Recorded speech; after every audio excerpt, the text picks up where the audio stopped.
their daughter. A bullet sliced through his wife's wrist, and he heard her scream. Then a second bullet found its target, and his wife's eyes widened slightly. As his wife fell, he raced to his little girl's side to shield her. His fingers reached for hers, but missed. They always missed. He awoke and sat straight up, the sweat trickling down his cheeks before finally creeping onto his long, bushy beard. As he got up from the bed, his leg brushed against the old box he kept there. He hesitated and then lifted the top off. Inside was a ragged photo album. One by one, he looked at the few pictures of the woman who'd been his wife. Then he turned to the photos of his daughter, of the baby and toddler she'd been. Never a day went by that he didn't wonder what might have been. He looked around the cottage's sparsely furnished interior. Looking back at him were dusty shelves crammed with books covering an array of subjects. He checked his watch, took a pair of binoculars from the rickety wooden table next to his bed, and grabbed a frayed cloth knapsack off his desk. He stuffed the binoculars and a few journals in the knapsack and headed outside. He walked through the large wrought-iron gates where the scrollwork announced that this was Mount Zion Cemetery, located in northwest Washington, D.C., and owned by the nearby Mount Zion United Methodist Church. He'd been engaged as the cemetery's caretaker some years ago. The cottage that came with the job was his first real home in a long time. He walked south on 27th Street, caught a metro bus, and was soon dropped a block or so from his second home of sorts. As he passed the small tent that at least technically belonged to him, he pulled the binoculars out of his knapsack and, from the shadow of a tree, used them to eye the building across the street. He had taken the government-issued binoculars with him after serving his country proudly before completely losing faith in its leaders. His real name he had not used in decades.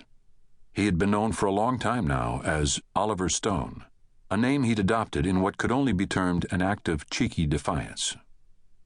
Taking the irreverent film director's name as his own seemed appropriate, since this Oliver Stone was also very interested in the real truth.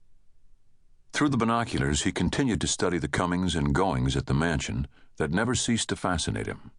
Then Stone entered his small tent, and using an old flashlight, he carefully noted down his observations in one of the journals he'd brought in his knapsack. Returning outside, he watched the guards who holstered semi-automatic pistols and held machine guns, or occasionally spoke into walkie-talkies. He made eye contact with one of the guards, who called out, "Hey, Stone, I hear Humpty Dumpty was pushed. Pass it on."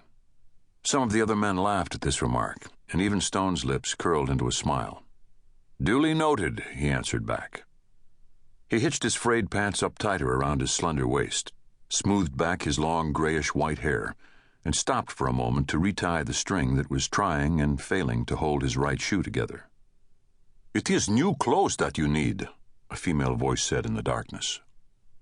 He looked up to see the speaker leaning against a statue of Major General Comte de Rochambeau, an American Revolutionary War hero. "It really is the new clothes that you need, Oliver," the woman said again. "And the haircut, too, yes. Oliver, it is a new everything that is needed." "I'm sure that I do," he replied quietly. "Yet it's all in one's priorities, I suppose, and fortunately, vanity has never been one of mine." This woman called herself Adelphia. She had an accent that he'd never been able to exactly place, although it was definitely European, probably Slavic. She was tall and spare, with black hair shot through with gray that she wore long.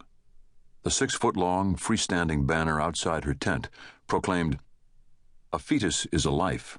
If you don't believe it, you're going straight to hell." There was very little that was subtle about Adelphia. The small sign outside of Oliver Stone's tent read simply, "I want the truth." He had yet to find it after all these years. "I go to get the café, Oliver. Would you like some? I have money." "No, thank you, Adelphia. I have to go somewhere." She scowled. "Another meeting is where you go? What good does it give you? It is not young you are no more, and you should not be walking in the dark. This is dangerous place." He glanced at the armed men. "Actually, I think it's fairly secure here." Then Stone's attention was caught by the sudden activity across the street. Policemen and marked cruisers were assembling in groups. Across the street, the imposing black steel gates opened, and a black Suburban shot out, its red and blue grille lights blazing.